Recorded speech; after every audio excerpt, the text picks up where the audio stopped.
The sources point to the next big problem, their short lifespan.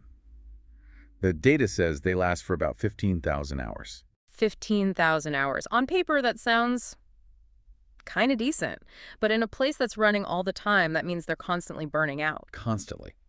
When a source labels something with a short lifespan in a commercial context, you have to stop thinking about the cost of the tube itself, which is, pretty low. Sure, they're cheap to buy. Right. But you have to start calculating the frequent replacements and maintenance costs.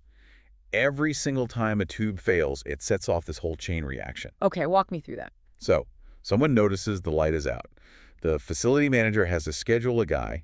That guy has to find the right tube, get a ladder, block off the area, do the swap, and then log the repair. That's a lot of steps. It is. And if you're doing that 50 times a month, Yeah. the labor cost just completely dwarfs the price of the tube. It's this recurring labor-intensive tax on the business. Not to mention the annoying flicker or hum for days before it even gets fixed. We've all been in that office.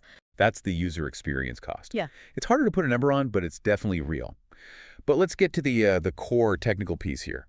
The fluorescent tube isn't just plug and play. It needs this other component to work.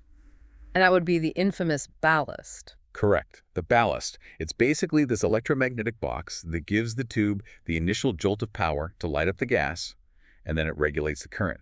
But it's old tech. Heavy. Right. Heavy, it fails, it generates a ton of heat, adding to that cooling problem we mentioned, and it's responsible for that classic low hum or flicker you associate with old lighting. So when a light fixture dies, you have two potential culprits. Is it the cheap tube or the expensive, complicated ballast? Exactly. It adds a whole other layer of complexity to every single repair. It's another point of failure, another thing to keep in inventory, and it inflates the labor cost to fix it. And speaking of expensive complications, we have to talk about the toxic elephant in the room.